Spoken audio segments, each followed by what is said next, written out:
In Tolkien's books, Thranduil is an enigmatic figure. In The Hobbit and The Lord of the Rings, he is mentioned only in passing, remaining in the background, at best a secondary and often a tertiary character.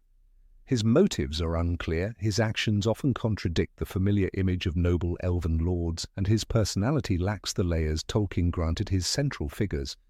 Only in the appendices, The History of Middle-earth, and other supplementary writings does the author draw the curtain back slightly on his past. Thranduil became something entirely different in Peter Jackson's interpretation. In his Hobbit film trilogy, this character unexpectedly steps into the spotlight. Bright, cold, magnetic, at times cruel, yet also tragic. Many viewers admit he overshadowed even the main protagonists. This is due not only to the director's vision, but also to the skill of the makeup and design teams, and above all, to Lee Pace, who brought Thranduil to life in a way that was both vivid and unforgettable. Jackson expanded the Elven King's biography, adding personal dramas and inner conflicts. The director also introduced a darker detail. Thranduil had fought in horrifying wars where his face was disfigured by scars. He hides these wounds with magic, but at one key moment he drops the glamour, revealing to those present the lasting marks of his warrior's past, a silent yet powerful testimony to the battles he has endured.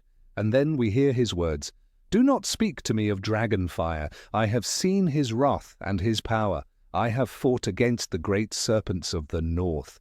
This is a direct reference to dragonfire as the cause of his scars. Yet here's the curious part. Neither in the films nor in Tolkien's writings do we find any definitive answer as to when and where this happened, on whose side he fought, or under what circumstances he was wounded. Tolkien never mentions Thranduil fighting dragons at all, nor does he mention scars. Still, nothing about this element actually contradicts the lore. With certain allowances, it is possible to weave Jackson's cinematic idea into the broader history of Middle-earth.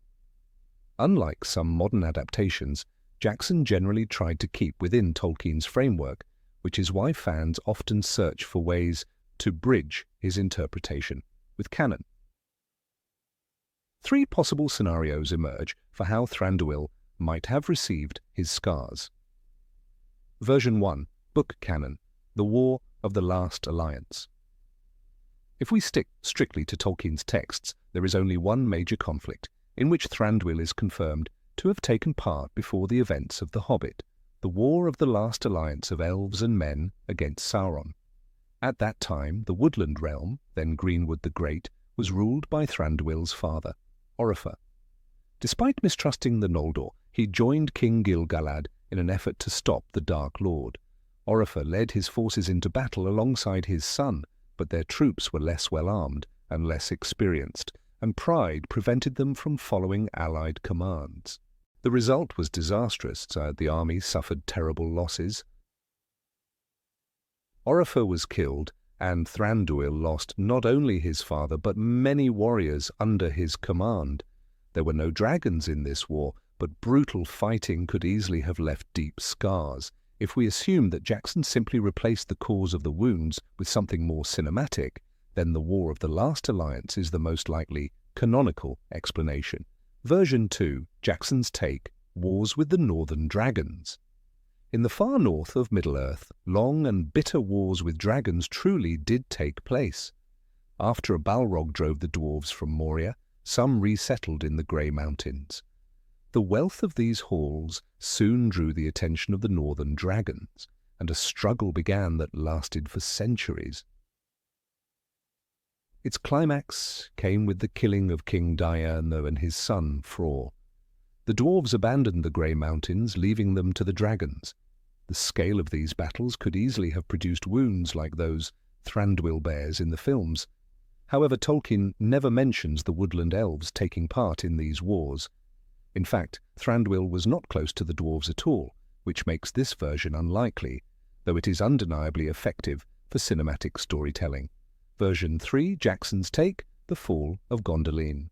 There is another theory linked by some fans to the extended film versions, that Thranduil sustained his scars during the fall of Gondolin, the legendary elven city of the First Age. Gondolin remained hidden from Morgoth for many years, but was betrayed and revealed to the enemy. On the day of its fall, hordes of foes descended upon the city, among them dragons that poured fire through its streets. In such carnage, it would have been entirely possible for an elf to suffer terrible burns. However, Tolkien never suggests that the Sindar of Doriath, to which Thranduil belonged, fought in Gondolin's defense. Political and cultural divides between the Noldor and the Sindar make such involvement improbable. Still, from a storytelling perspective, this version is both striking and tragic, and could well have inspired Jackson's vision of the character. If we go strictly by canon, Thranduil's scars are purely Peter Jackson's invention, but if we set aside those differences and let cinematic imagination intertwine with the books, this detail slips surprisingly well into the fabric of Middle-earth's history, giving the Elven King the depth he lacked in the original text.